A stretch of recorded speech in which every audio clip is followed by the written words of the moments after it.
What's up everyone, Farmer Q here with Lioncrest Outdoors. So it's going to be colder over the next week than it has been over the past 30 years.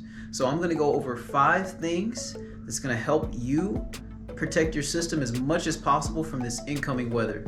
Here we go. Step number 1, first and foremost, make sure that your irrigation system is turned off. Go to the controller and make sure whatever function switches your controller off, turns it off.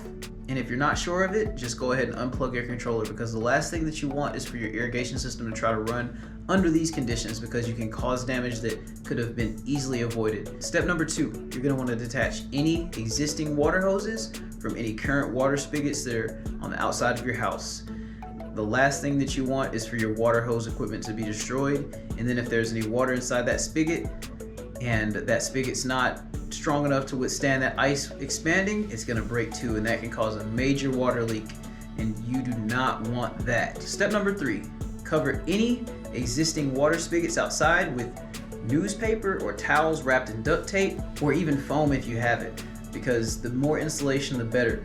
This is an extra measure, and I do it myself and it's worked really well for me. In fact, if you do it, you're going to greatly increase the chances that you do not have a water leak from that spigot outside. Step number 4, you're going to want to know and remember exactly where your shutoff points to your irrigation system and your plumbing are. When you have one of those major leaks, you're going to be frantic and it's going to be a very crazy situation. But if you have the wherewithal to know where your shutoff is, it's going to give you a little bit of peace of mind in that situation. So it's super important that you remember that. Typically the shutoff to your house is going to be inside of a meter box that is right on the right of way, usually beside your mailbox.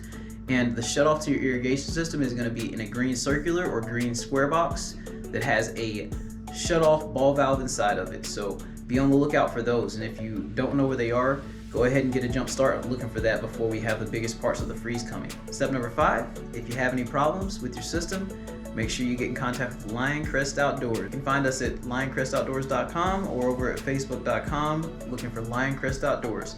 So in all seriousness, y'all, be safe out there, stay warm.